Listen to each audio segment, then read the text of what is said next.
L'interlocuteur parle d'une personne qui est à l'extérieur et qui devrait rentrer car cela peut aider à ne pas être égoïste.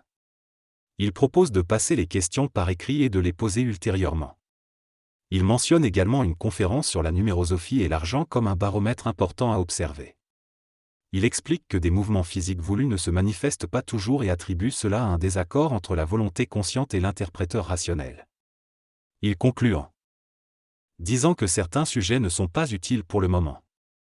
Dans cette conversation, les deux parties parlent de choses pratiques ainsi que de sujets plus profonds. Ils abordent notamment la question de la parentalité et des attentes liées à l'enfant qui vient de naître. Il est souligné que l'enfant peut être à la fois résilient, comme un enfant téflon, et vulnérable. Il est conseillé aux parents d'être transparents avec eux-mêmes et de se préparer à apprendre ce dont ils ont besoin au moment opportun. Il est également souligné l'importance pour chacun de travailler sur soi-même, de viser la simplicité et d'éliminer le doute. L'une des parties mentionne ensuite Melchizedek, mais refuse de répondre à la question qui lui est posée à ce sujet. Il est mentionné que Judas n'est pas l'individu qui s'est pendu, mais plutôt un homme nommé Melchizedek. Le récit suggère que Melchizedek a été livré aux Romains à la place de Jésus par Judas, mais que Jésus a finalement été arrêté à sa place. Le sujet de l'ego est également abordé, soulignant qu'il doit être ouvert uniquement vers le mental de l'individu et qu'il est susceptible d'être manipulé. L'ego doit se dissoudre lentement pour devenir endométrique et s'ouvrir exclusivement vers le plan mental. Cela permettra d'établir un contact supramental et d'accéder à de l'amour instantané.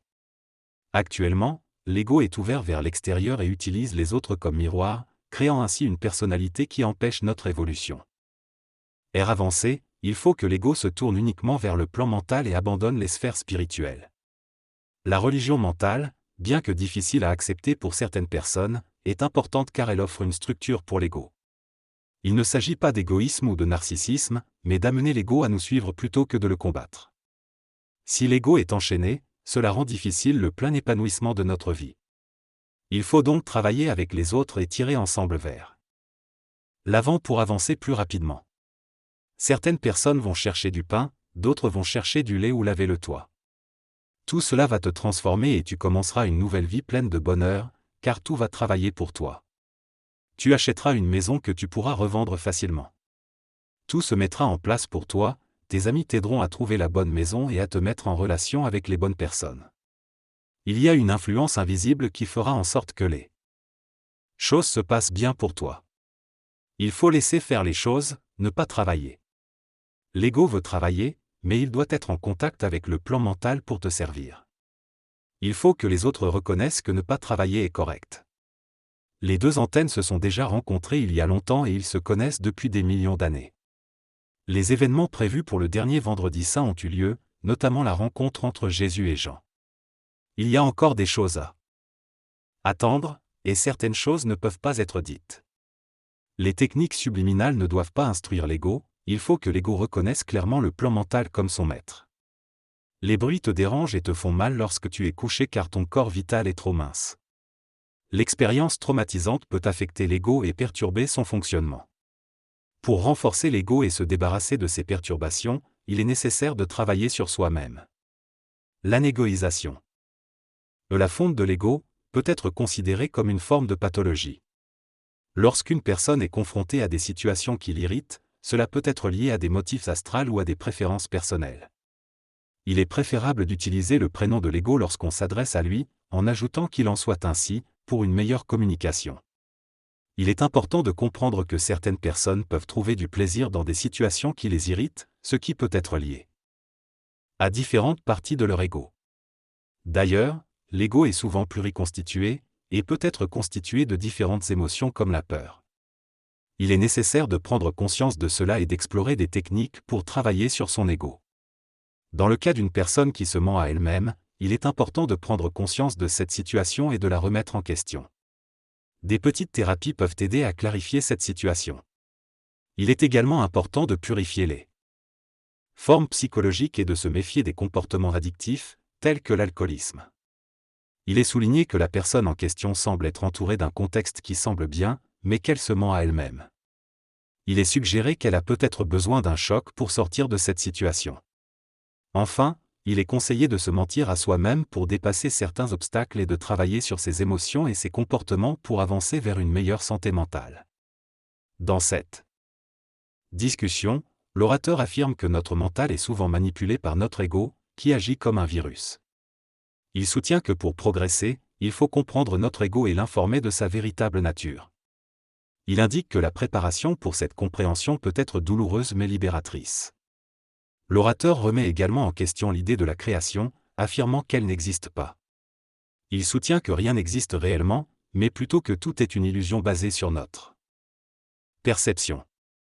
Il affirme que la vie et la mort n'existent pas et que le temps est instantané. Il argumente également que nous ne pouvons pas prouver l'existence de quoi que ce soit sans recourir à d'autres illusions. Ainsi, il remet en question la réalité de tout ce que nous pensons connaître. Pour lui, tout est illusion. L'expérience de la vie peut être vécue, mais elle est instantanée et l'illusion réside dans la perception de cette instantanéité. Certains individus cherchent constamment des symptômes d'évolution pour se sentir nouveaux et se sauver, tandis que d'autres sont influencés par ce discours et commencent à rechercher ces symptômes. Cependant, chacun a son propre chemin et l'énergie affecte différemment les personnes. Il ne faut pas spiritualiser cette recherche des symptômes ni faire une quête pour devenir un homme nouveau. Il est important d'être soi-même, car si on est authentique, on sera nécessairement nouveau. Le code génétique et le code formique universel sont là. Même chose au niveau cosmique, mais ils diffèrent au niveau planétaire. Toutefois, le terme code formique universel est dangereux et n'existe pas réellement. Le mot universel est souvent galvaudé et présentement plus dangereux que le mot Dieu. Dans cet extrait, l'auteur parle de différents concepts tels que la conscience universelle, la création, l'illusion et l'énergie. Il remet en question l'utilité du mot universel, le considérant comme un ramasse-tout du mensonge cosmique. Il affirme que la conscience universelle est une farce et parle plutôt de conscience cosmique. Il évoque la création en lien avec l'illusion et la matière, affirmant que la matière est engendrée par l'illusion et que celle-ci existe grâce à la création. Il suggère que la conscience mémorielle peut exister indépendamment de la matière et parle de dimensions au-delà des 4 que nous connaissons. L'auteur souligne que l'illusion est antérieure à la matière et que l'humain est assujetti à celle-ci jusqu'à ce qu'il puisse transcender sa dimension matérielle. Il mentionne également la fusion, l'instantanéité et la post-existentialité. En ce qui concerne l'énergie, l'auteur soutient qu'elle est impure et qu'elle nécessite le temps, l'espace et le mouvement pour exister. Il affirme que l'énergie n'est pas instantanée, contrairement à la fusion et à l'instantanéité. Enfin, il discute des vitesses de l'électricité et de la lumière pour illustrer ce concept.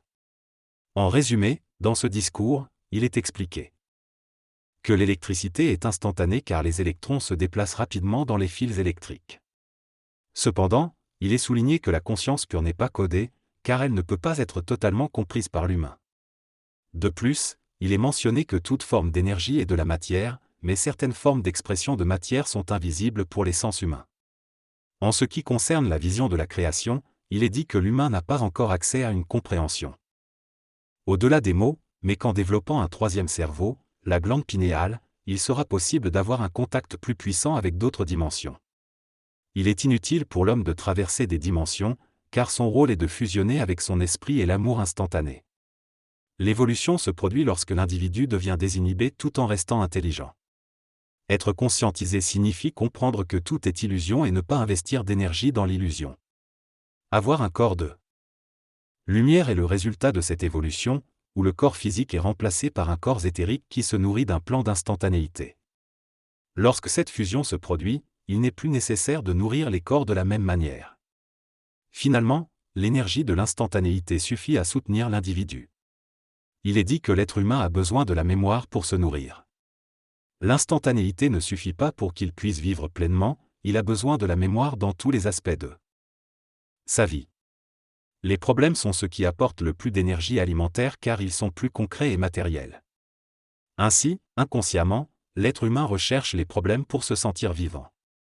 Cependant, il est souligné qu'il n'y a pas de chaînon manquant entre la parole et le sans-mot dans le processus de la création, car l'être humain passe d'un état à l'autre de manière quantique, bondissant d'un niveau à l'autre lorsque son énergie est suffisamment élevée. Il est expliqué que l'ego résiste fortement à la capacité d'écouter et se manifeste souvent par des maladies physiques. Il est suggéré d'admettre que l'ego résiste et ne veut pas évoluer, pour ensuite observer comment il réagit intérieurement. Admettre et avouer les vérités sur son ego peut aider à conscientiser les blocages. Une fois la prise de conscience complète, on pourrait ressentir le besoin de changer, mais l'astral et le mental peuvent encore tenter de résister. Se réinstruire, s'instruire à nouveau, et proposer. Comme une bonne façon de résoudre le problème au niveau de l'astral. Il est mentionné que l'ego peut trouver immoral d'être riche, mais la plupart des égos sont disposés à vouloir de l'argent. Ainsi, si une personne ne se sent pas attirée par un groupe financier, il est suggéré qu'elle se tourne plutôt vers un groupe de chefs. Il est nécessaire pour l'homme d'aller chercher de l'argent afin de pouvoir avancer et trouver du confort dans sa vie.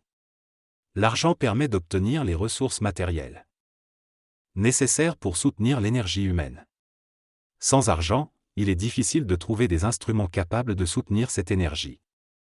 L'argent est essentiel pour asseoir l'énergie dans la matière en attendant la fusion. Il permet de maintenir une certaine hauteur de vie et d'interagir avec les autres individus à un niveau élevé. L'argent est donc un moyen d'ancrer l'énergie et de maintenir une certaine structure matérielle dans la vie quotidienne de l'homme. L'auteur de la citation décrit son amour pour les pianos et l'effet revigorant qu'ils ont sur lui. Il affirme que posséder un piano n'est pas un luxe, mais une nécessité pour lui, car il lui apporte une énergie positive. Il compare le piano à de la nourriture, affirmant qu'il ramasse de l'énergie tout comme une pomme mûrie et en donne à celui qui la consomme. Cependant, il explique que lorsque l'individu atteint un niveau énergétique plus élevé, le piano ne peut plus lui apporter la même énergie et il doit donc s'en débarrasser pour chercher autre chose.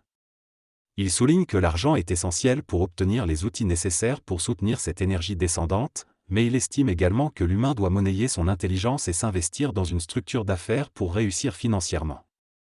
En conclusion, il encourage les individus à se réinstruire leur ego et à comprendre que l'argent n'est pas la seule richesse, que la richesse énergétique est tout aussi importante.